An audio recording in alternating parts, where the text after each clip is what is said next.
Hi friends, அஸ்ஸலாமு அலைக்கும். Welcome back to Shanu's kitchen.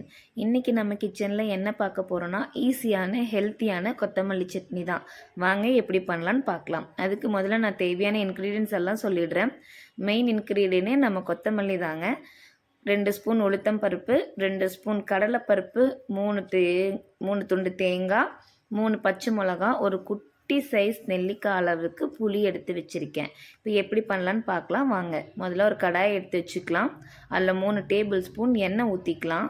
எண்ணெய் நல்லா சூடாகி வந்ததுமே நம்ம எடுத்து வச்சுருக்கிற உளுந்து அதில் ஆட் பண்ணிக்கலாம். உளுந்து நல்லா வதங்கி பொன்னிறமாக வந்ததுக்கப்புறம் நம்ம எடுத்து வச்சுருக்கிற கடலைப்பருப்பும் அதில் ஆட் பண்ணிக்கலாம். கடலைப்பருப்பும் உளுந்தும் நல்லா கலர் சேஞ்ச் ஆகிற அளவுக்கு வறுத்துட்டு பச்சை மிளகா ஆட் பண்ணிக்கலாம். பச்சை மிளகா நான் 3 எடுத்திருக்கேங்க. உங்களுக்கு காரம் அதிகமாக வேணும்னா நீங்கள் 4 இல்லாட்டி 5 கூட எடுத்துக்கலாம். அது உங்கள் விருப்பம்.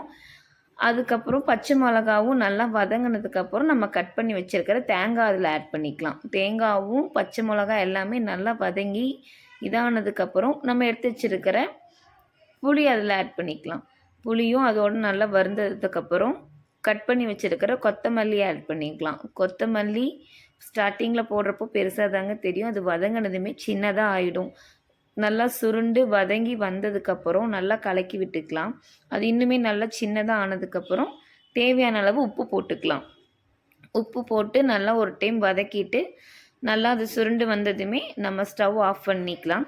ஸ்டவ் ஆஃப் பண்ணி ஆற வச்சதுக்கப்புறம் மிக்ஸி ஜாரில் மாற்றி நல்லா பேஸ்ட்டாக ஃபைன் பேஸ்ட்டாக அரைச்சிக்கலாம். சட்னிக்கு நம்ம எப்படி அரைப்போமோ அந்த மாதிரி ஃபைன் பேஸ்ட்டாக அரைச்சிட்டு உங்களுக்கு தேவைன்னா நீங்கள் தாளிப்பு கொடுங்க. இன்றைக்கி நான் தாளிப்பு கொடுக்கல.